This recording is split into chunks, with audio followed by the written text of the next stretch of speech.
Hello, good morning. मैं आरती, आप सभी का स्वागत है शहीद प्रमोद बीएड ऑनलाइन क्लास में। जो हमारा सब्जेक्ट है वो है कंटेम्प्रेरी इंडिया एंड एजुकेशन, यानी समकालीन भारत और शिक्षा, जो कि हमारा BA BEd, BSc BEd professional और बीएड फर्स्ट ईयर जिसका कोर्स 2 है। जैसा कि हमने प्रीवियस क्लास में देखा था, शिक्षा की प्रक्रिया यानी प्रोसेस ऑफ एजुकेशन, इसमें हमने देखा था कि शिक्षा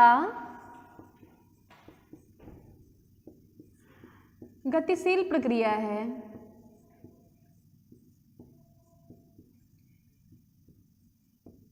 यानी ये समय के साथ क्या होती है, बदलते रहती है, स्थान के साथ बदलते रहती है, आवश्यकता के साथ बदलती है, परिस्थिति के साथ, कठिनाई के साथ क्या बदलती रहती है, यानी एजुकेशन ए डायनामिक प्रोसेस। हमने दूसरा देखा था कि शिक्षा द्विध्रुवीय प्रक्रिया है, यानी एजुकेशन ए बाइपोलर प्रोसेस। जैसा कि ये शिक्षा द्विध्रुवीय प्रक्रिया है, ये हमारे एडम्स महोदय और रॉस महोदय का कहना था, जिसमें शिक्षा के 2 ध्रुव होते हैं। जिस तरह मैग्नेट में 2 ध्रुव होते हैं, नॉर्थ एंड साउथ, उस तरह शिक्षा में भी 2 ध्रुव होते हैं, जिसमें एक ध्रुव पे शिक्षक होते हैं तथा दूसरे ध्रुव पे शिक्षार्थी होते हैं। एक पढ़ते हैं, दूसरा पढ़ाते हैं, एक सुनते हैं, दूसरा सुनाते हैं, एक पथ प्रदर्शन करते हैं, दूसरा पथ अनुगमन करते हैं। हमने तीसरा देखा था शिक्षा त्रिध्रुवीय प्रक्रिया है, यानी एजुकेशन ए ट्राइपोलर प्रोसेस, जिसमें 3 ध्रुव होते हैं। एक जो पहला होता है वो हमारा होता है करिकुलम, हमारा दूसरा जो होता है यानी कि पाठचर्या, हमारा दूसरा जो होता है वो होता है शिक्षक का यानी टीचर, और तीसरा ध्रुव जो होता है वो होता है स्टूडेंट यानी छात्र का।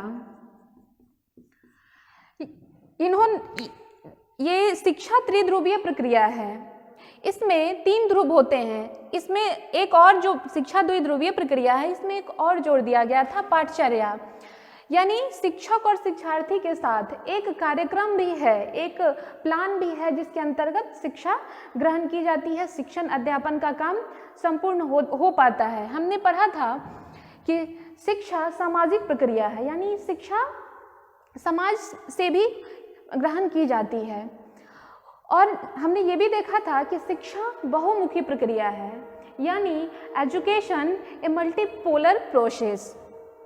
तो हमने इन सब चीज़ों को देखा था। आज जो हम पढ़ेंगे वो हमारा है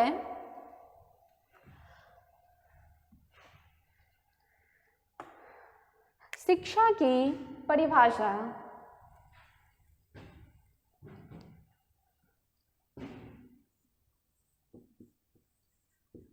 शिक्षा की परिभाषा यानी डिफिनीशन ऑफ परिभाषाएं, डिफिनीशंस ऑफ एजुकेशन।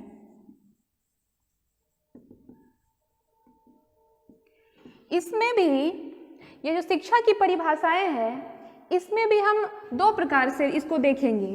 एक हमारा पहला जो होगा, ये जो शिक्षा है इसकी परिभाषा हमारे भारतीय जो विचारक थे, भारतीय विचारक के अनुसार शिक्षा की परिभाषा।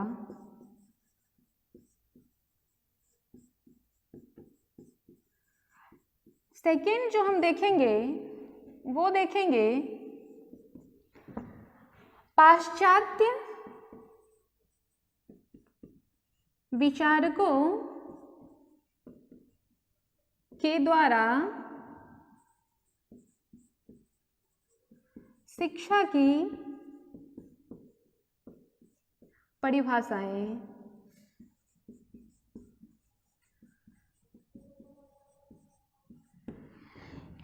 ये जो हमारा भारतीय विचारक के द्वारा जो दिया गया है परिभाषा, और ये जो पाश्चात्य विचारक थे उनके द्वारा जो दिया गया है उस परिभाषा को हम देखेंगे। ये शिक्षा की जो परिभाषाएं हैं वो विभिन्न है।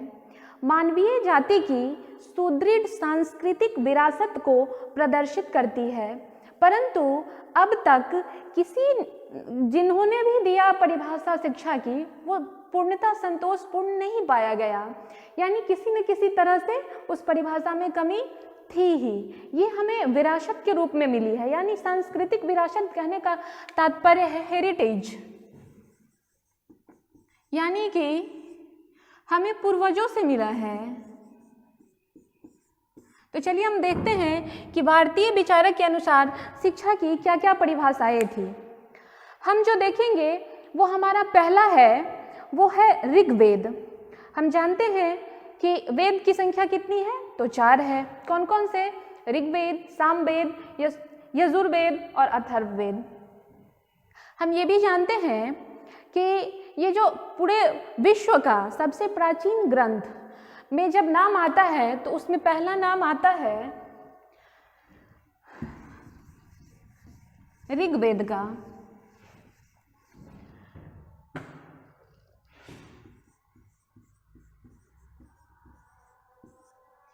ये जो ऋग्वेद है यह दुनिया का सबसे प्राचीन और प्रथम धर्म ग्रंथ है। ऋग्वेद में मंत्रों, ऋचाओं की जो रचना की गई है वो किसी एक ऋषि के द्वारा या किसी एक काल में पूर्ण नहीं हुआ है। ये विभिन्न ऋषियों के द्वारा बहुत समय लगने के पश्चात इसको संकलित किया गया है। ये जो इसकी ऋचाएं हैं या फिर ये जो इनकी मंत्र है, इसमें लगभग जो 30 पांडु लिपि है ये इस ऋग्वेद का, वो उसको ये विश्व हेरिटेज यानी जो सांस्कृतिक विरासत के रूप में यूनेस्को ने भी लिया है हमारे ऋग्वेद से 30 पांडुलिपि को। तो ये जो ऋग्वेद था, ऋग्वेद के अनुसार शिक्षा की क्या परिभाषा है? तो ऋग्वेद के अनुसार शिक्षा की परिभाषा है कि शिक्षा वह प्रक्रिया है जो मनुष्य को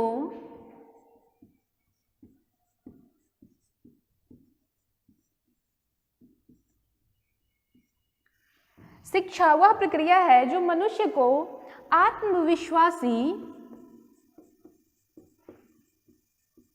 तथा स्वार्थहीन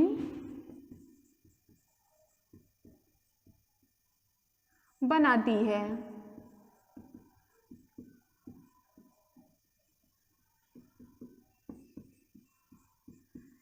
यानी education is something which makes a man self-reliant and selfless। हमारा दूसरा जो पॉइंट है, वो दूसरा जो परिभाषा है वो शंकराचार्य के द्वारा दिया गया है। तो शंकराचार्य जो थे उन्होंने सनातन धर्म के प्रचार प्रसार और उसके प्रतिष्ठा के लिए भारत के 4 दिशाओं में मठ की स्थापना की थी। किसके लिए? तो सनातन धर्म के प्रचार प्रसार के लिए। उन्होंने अपने ही नाम वाले यानी शंकराचार्य नाम उनके जो 4 शिष्य थे उनको शंकराचार्य का नाम दे करके और इसके प्रचार प्रसार के लिए उस मठ को उनका उत्तरदायित्व उनको सौंपा था। यानी धर्म और अध्यात्म के प्रचार प्रसार के लिए उन्होंने 4 मठों की स्थापना की थी। तो उनके द्वारा क्या था शिक्षा की परिभाषा? तो उनका कहना था कि शिक्षा, हमारे जो शंकराचार्य थे आदि पुरुष, उनके द्वारा जो परिभाषा था उनका कहना था शिक्षा स्वयं की अनुभूति है। ये किसके द्वारा कहा गया था? तो शंकराचार्य के द्वारा। इन्होंने कहा था कि education is the realisation of the self. हमारा जो तीसरा नाम आता है वो आता है कौटिल्य का। उन्होंने शिक्षा को परिभाषित करते हुए कहा था कि शिक्षा का अर्थ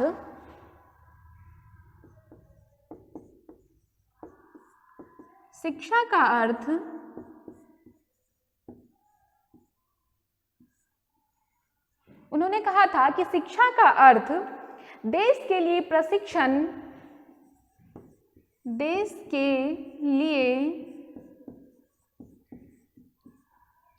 प्रशिक्षण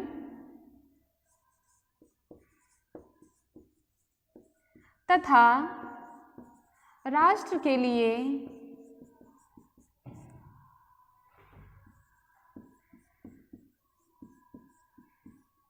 प्यार है।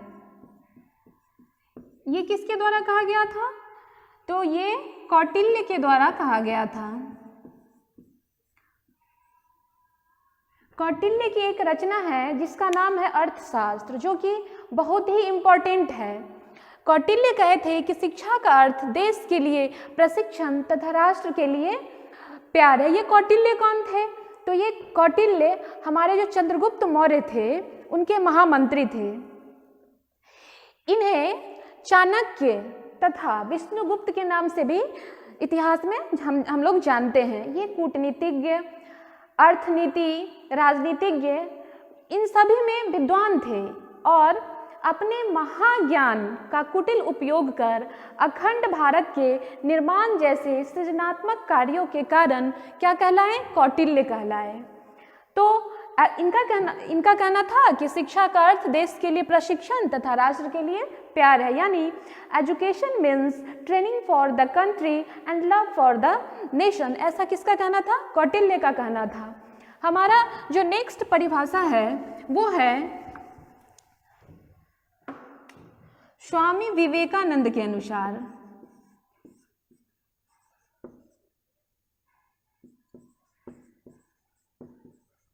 इन्होंने शिक्षा को परिभाषित करते हुए कहा था कि शिक्षा वह है जिसकी सहायता से चरित्र का निर्माण होता है, मन की शक्ति बढ़ती है, बुद्धि का विस्तार होता है और जिसके द्वारा व्यक्ति अपने पैरों पे खड़ा हो सकता है। यानी education is that by which character is formed, strength of mind is increased, the talent is expanded and by one can stand one own feet। ये किसका कहना था? स्वामी विवेकानंद का कहना था। स्वामी विवेकानंद कौन थे? इसको हम देख लेते हैं। वे वेदांत के विख्यात और प्रभावशाली आध्यात्मिक गुरु थे। किसके? वेदांत के। उन्होंने रामकृष्ण मिशन की स्थापना की थी, जो कि आज भी हमारे देश के विभिन्न जगहों पे अभी भी कार्यरत है। स्वामी विवेकानंद के द्वारा जो स्थापना किया गया था रामकृष्ण, वो आज भी हमारे देश के सभी जगह काम कर रहा है। इन्होंने, ये जो हमारे स्वामी विवेकानंद थे, इन्होंने शिकागो में आयोजित विश्व धर्म महासभा में भारत की ओर से सनातन धर्म का क्या किया था? प्रतिनिधित्व किया था।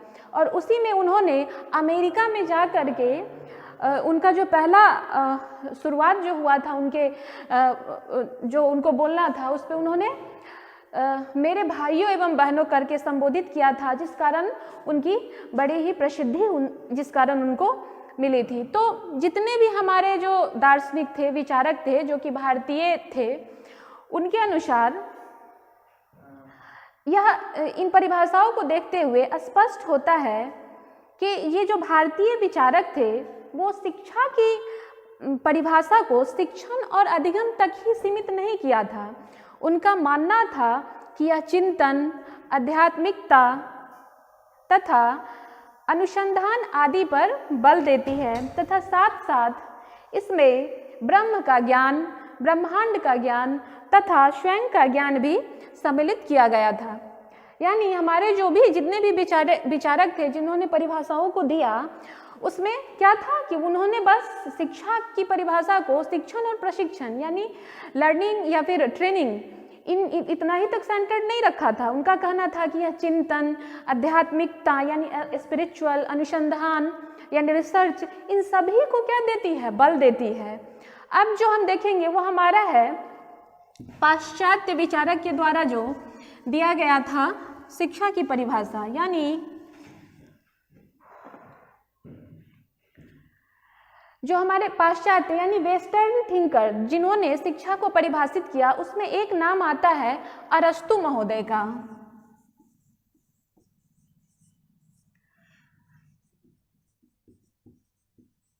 ये जो अरस्तु थे वो प्लेटो के शिष्य तथा सिकंदर के गुरु थे, यानी इन्होंने भी शिक्षा में अपना बहुत ही महत्वपूर्ण योगदान दिया था। ये जो अरस्तु महोदय थे वे भौतिकी, आध्यात्म, कविता, नाटक, कहानी, राजनीतिक शास्त्र, जीव विज्ञान, इन सहित कितने सारे जो विषय थे उस पे इन्होंने चर्चा की है और इन्होंने उसके बढ़ावा के लिए योगदान दिया था। उनका कहना था कि इन्होंने जो परिभाषा दिया था उसमें उनका कहना था स्वस्थ शरीर में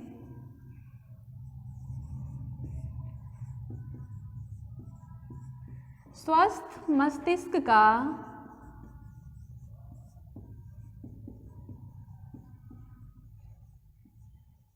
स्वस्थ शरीर में स्वस्थ मस्तिष्क की उत्पत्ति का नाम शिक्षा है।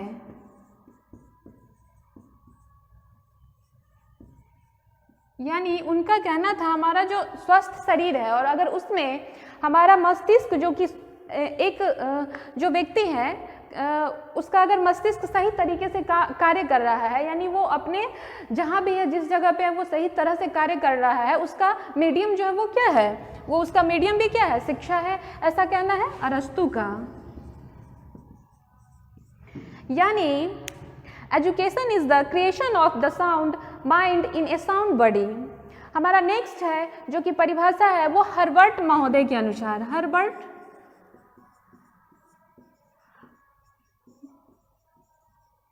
इन्होंने कहा था शिक्षा को परिभाषित करते हुए कि शिक्षा अच्छे नैतिक चरित्र का विकास है, यानी education is the development of good moral character. इनका कहना था कि अच्छे नैतिक चरित्र का विकास है। अब यहाँ नैतिक चरित्र यानी हम समाज में रहते हैं, समाज के नियमों को, उसकी संस्कृतियों का सभी का क्या करते हैं, हम पालन करते हैं।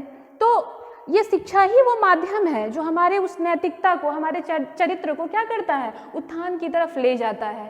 तो हर्बर्ट महोदय के अनुसार शिक्षा अच्छे चरित्र और नैतिकता का विकास है।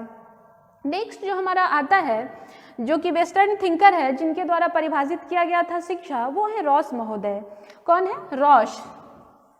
इन्होंने भी शिक्षा में बहुत ही महत्वपूर्ण योगदान दिए हैं। इनका कहना था शिक्षा का उद्देश्य अमूल्य व्यक्तित्व तथा आध्यात्मिक व्यक्तित्व का विकास है। यानी जिस चीज़ पे बात हमारे स्वामी विवेकानंद करते थे उसी पे किसने बात की है, वेस्टर्न थिंकर में रॉस महोदय ने। उनका कहना था the aim of education is the development of valuable personality and spiritual individuality.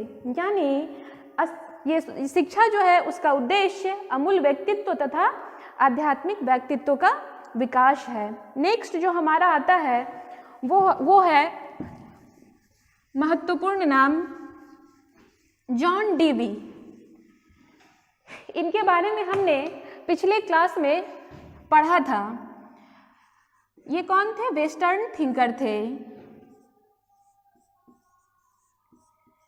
John Dewey इन्होंने ही कहा था शिक्षा त्रिध्रुवीय प्रक्रिया यानी एजुकेशन ट्राइपोलर प्रोसेस। तो जॉन डीवी ने शिक्षा को परिभाषित करते हुए कहा था कि शिक्षा अनुभवों के निरंतर पुनर्निर्माण द्वारा जीवन व्यतीत करने की प्रक्रिया है।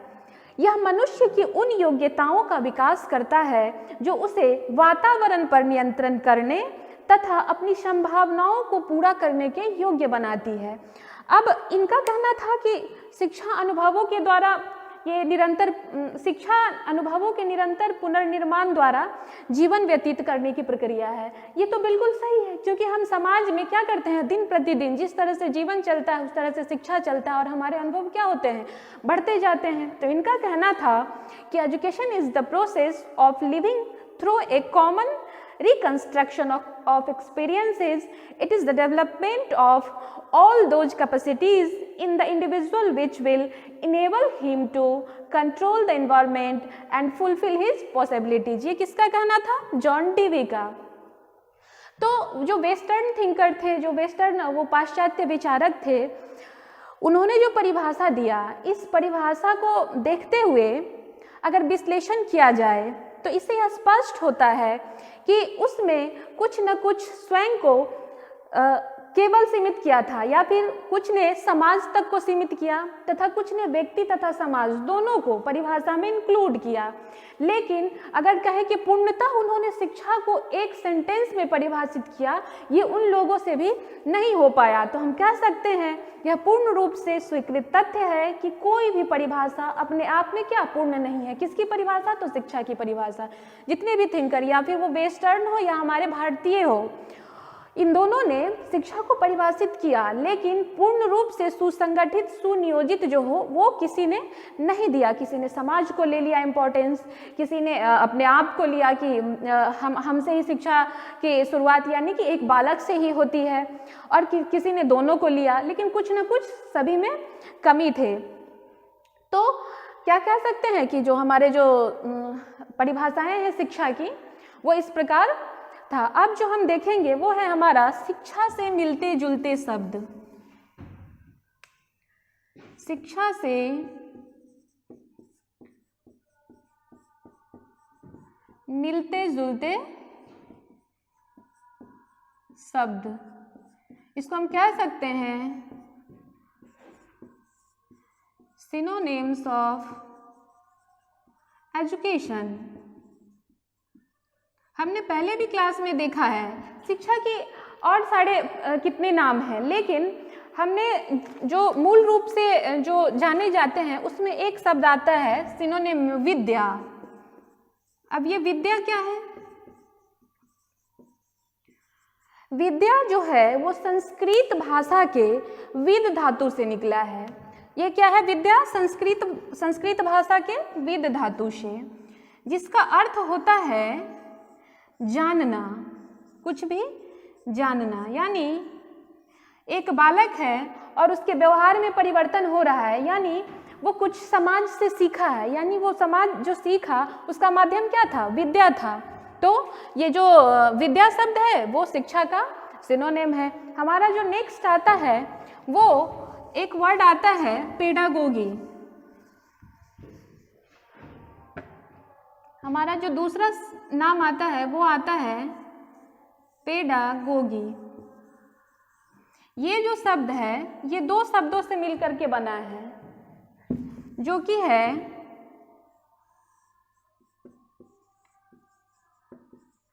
पेड्स तथा दूसरा शब्द है एगेन।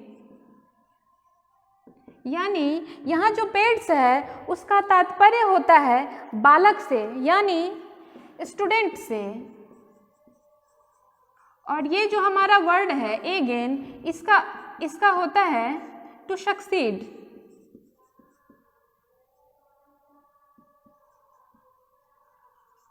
यानी आगे बढ़ाना, यानी बालक को जो आगे बढ़ाए वही क्या है? पेडागोगी है, यानी वही शिक्षा है। यानी हम कह सकते हैं ये जो पेडागोगी शब्द है वो क्या है? शिक्षा का सिनोनिम है, यानी पर्यायवाची है।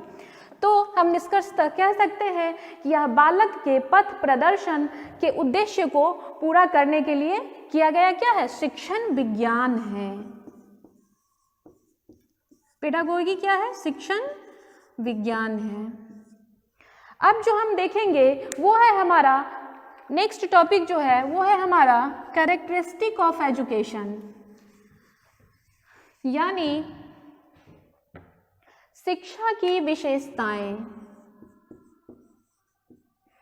शिक्षा की विशेषताएं, यानी ये जो शिक्षा है उसकी क्या क्या विशेषता है। तो हमने अभी तक जितने भी देखे उससे निष्कर्षता यह कह सकते हैं शिक्षा की विशेषता में कि शिक्षा एक उद्देश्यपूर्ण प्रक्रिया है, यानी किसी न किसी चीज़ के उद्देश्य के लिए ही हम कहीं भी कुछ भी कर रहे होते हैं। तो कह सकते हैं कि शिक्षा क्या है, एक उद्देश्यपूर्ण प्रक्रिया है। जैसे हम स्कूल आते हैं, कोई भी बालक अगर स्कूल आता है तो क्या उसका उद्देश्य क्या है कि एक लक्ष्य है, एक गोल है, एक एम है, उस चीज़ में आगे बढ़े और उसको हम प्राप्त करें। कोई अगर अपने ऑफिस में जा रहा है, यानी उसका उद्देश्य है कि एक काम पूरा करे जिसके लिए हमें सैलरी मिलेंगी, यानी वो भी जो उसका उद्देश्य है कि उसका जो उद्देश्य पूरा हुआ किसके माध्यम से, शिक्षा के माध्यम से। हमारा नेक्स्ट होता है शिक्षा सुनियोजित प्रक्रिया है। सुनियोजित कहने से तात्पर्य होता है कि जिसको करने के बाद हमें प्रॉफिट हो, यानी सुनियोजित, हम जिसको कर रहे हैं उससे कुछ न कुछ हमें मिल रहा है। तो क्या है, शिक्षा एक सुनियोजित प्रक्रिया है और यह अकस्मात होती है। जरूरी नहीं है कि जो हमने स्कूल में, हमने क्लास में, हमने शिक्षक से जो सीखा वही शिक्षा है। ये अकस्मात भी हो सकती है। जैसे हम रोड पे चल रहे हैं, हम किसी को पहचानते नहीं हैं, अगर चलते हुए में वो गिर गया, हमने देखा और उसे उठाया, हम तो उसको नहीं जान रहे थे, क्यों उठाए? क्योंकि ये क्या है, नैतिकता है हमारी। ये हम कहाँ से सीखे हैं, समाज से सीखे हैं। और ये नैतिकता क्या है, ये भी तो एक शिक्षा का रूप है जिसको हम नैतिक शिक्षा कहते हैं, जिसको हम मोरल एजुकेशन बोलते हैं। तो क्या है, यह अकस्मात होती है। ये जरूरी नहीं है कि इसके लिए निश्चित समय हो, निश्चित स्थान हो, निश्चित व्यक्ति हो, निश्चित पाठ्यक्रम हो। तो हम क्या कहते हैं कि शिक्षा अकस्मात होती है। नेक्स्ट है कि यह, इसकी विशेषता में हम कह सकते हैं हमारा जो कि शिक्षा का पहला होता है जो लाइन, कि शिक्षा जीवन पर्यंत चलने वाली प्रक्रिया है, यानी वुम्ब टू टुम्ब, यानी जन्म से कब्र तक जो हमारा जीवन है वही शिक्षा है। तो शिक्षा क्या है, जीवन भी हमारा जन्म लेते हैं तब से मृत्यु तक चलते रहती है। तो शिक्षा भी क्या है, हमारा जन्म लेते हैं, शिक्षा शुरू हो जाती है, चाहे वो फॉर्मल हो, इनफॉर्मल हो या नॉन फॉर्मल हो। ये जरूरी नहीं है कि हमेशा फॉर्मल ही हो। क्या है, शिक्षा जीवन पर्यंत चलने वाली प्रक्रिया है। ये क्या है, शिक्षा की विशेषता है। नेक्स्ट है शिक्षा प्रभावी है। अब एक शिक्षित व्यक्ति को ले लेते हैं और एक अशिक्षित व्यक्ति को ले लेते हैं, उसके बातचीत करने का तरीका देखते हैं। जो शिक्षित व्यक्ति होते हैं उसकी बातों को सुन करके आप कुछ देर सोच करके आपको लग जाएगा कि ये क्या है, इसने जो हमें कहा है वो प्रभावपूर्ण है, यानी वो उसका माध्यम क्या था, शिक्षा था। तो हम कह सकते हैं शिक्षा एक प्रभावी प्रक्रिया है। शिक्षा संतुलित विकास है, यानी बैलेंस डेवलपमेंट। कैसे है संतुलित विकास, तो शिक्षा के माध्यम से हम सभी जगह यानी हमारे सर्वांगीण विकास में वो सहायता करता है। अब संतुलित विकास कैसे है, अब जैसे एक बालक है जिसको उसके उम्र के अनुसार ही उसमें शिक्षा दिया जाता है। अब 1 क्लास के बच्चों को अगर 8 क्लास की शिक्षा दी जाए तो क्या वो संतुलित हो पाएगा? बिल्कुल भी नहीं, वो बैलेंस बिल्कुल भी नहीं होगा। तो यह उम्र के साथ निर्धारित किया गया है कि ये एक उम्र में उस शिक्षा को ग्रहण करेंगे। शिक्षा मनोवैज्ञानिक एवं सामाजिक है, जैसा कि हमने पहले भी पढ़ा था। शिक्षा क्या है, मनोवैज्ञानिक है। यह समाज के द्वारा हम सीखते हैं, जो कि क्या होता है, शिक्षा का एक रूप है अनौपचारिक। इसी के माध्यम से हम प्राप्त करते हैं। ये जो शिक्षा का जो टाइप्स है उसको हम नेक्स्ट क्लास में जब पढ़ेंगे तब समझ में आएगा कि शिक्षा किस किस तरह से हमें ग्रहण हम कर पाते हैं। शिक्षा प्रक्रिया और परिणाम है, यानी प्रोसेस एंड रिजल्ट। वो कैसे, तो कोई बच्चा जो स्कूल आ रहा है, क्या है उसकी प्रक्रिया है, रोज वो आएगा, कुछ सीखेगा, कुछ नया ज्ञान प्राप्त करेगा, घर जाएगा फिर, और क्या है उसके बाद एक परिणाम आता है जो कि क्या करता है, बालक जो है वो सर्वांगीण विकास करके नेक्स्ट क्लास में जाता है और इसी तरह वो एक दिन अपने लक्ष्य को प्राप्त करता है। नेक्स्ट है शिक्षा निजी विकास की प्रक्रिया है, यानी शिक्षा तो बिल्कुल निजी विकास की प्रक्रिया है, क्योंकि कोई बालक अगर शिक्षित हो रहा है तो क्या है, उसका वो प्राइवेट है, वो निजी है, उसी की जो कैपेसिटी है उसमें क्या हो रहा है, डेवलपमेंट हो रहा है, वो बढ़ोतरी कर रहा है अपने आप को। वो चाहे वो शिक्षा का कोई भी फॉर्म हो, उन सारे में कर रहा है। शिक्षा क्या है, जीवन की महत्वपूर्ण प्रक्रिया है। ये भी क्या है, शिक्षा की विशेषता ही है, क्योंकि बिना शिक्षा के क्या हो सकता है, मनुष्य और जानवर में जो एक पहला अंतर आता है वो क्या होता है, शिक्षा। मनुष्य क्या है, शिक्षित प्राणी है, लेकिन जानवर क्या है, अशिक्षित है। यही अंतर तो है। तो क्या है, ये हमारे लिए बहुत ही महत्वपूर्ण है। शिक्षा सैद्धांतिक एवं क्रियात्मक स्वरूप है। शिक्षा का एक सिद्धांत है, एक क्रियात्मक रूप है। यह एक क्रमबद्ध प्रक्रिया है। ऐसा नहीं है कि शिक्षा की, अगर औपचारिक शिक्षा की बात करें, ये थोड़ा आपको प्रॉब्लम होगी। औपचारिक शिक्षा कहने का तात्पर्य होता है स्कूली शिक्षा से, जो एक एक टाइम टेबल के अकॉर्डिंग जो दिया जाता है उसमें। तो ये क्रमबद्ध प्रक्रिया कैसे है? तो ऐसा नहीं है कि किसी बच्चे को हम डिवीज़न सिखा दें, सब्सट्रैक्शन सिखा दें और उसको ऐड आया ही नहीं। तो क्या है, हम एक क्रम के साथ सिखाते हैं। पहले हम उसको ऐड सिखाते हैं, फिर सब्ट्रैक्ट सिखाते हैं। जब इन दोनों को वो सीख लेता है तब हम उसे मल्टीप्लिकेशन सिखाते हैं। क्यों? क्योंकि एक क्रम है। शिक्षा का क्या होता है, एक क्रम है, इसलिए शिक्षा क्रमबद्ध प्रक्रिया है। यह व्यक्तिगत सामंजस्य की प्रक्रिया है। शिक्षा के माध्यम से क्या होता है, व्यक्तिगत जो सामंजस्यता है, एक दूसरे से लगाव जो है, इंटररिलेशंस जो हैं, वो क्या होते हैं, बढ़ते हैं। वो क्या होते हैं, संतुलित होते हैं। तो हम कह सकते हैं जो हमारी शिक्षा की विशेषताएं हैं वो क्या है, निम्न प्रकार से हैं, जो जिसको हमने अभी डिस्क्राइब किया है।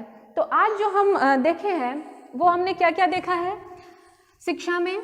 तो हमने देखा कि शिक्षा की परिभाषाएं किसके किसके द्वारा, तो भारतीय विचारकों के द्वारा, वेस्टर्न थिंकर्स के द्वारा यानी पाश्चात्य विचारकों के द्वारा।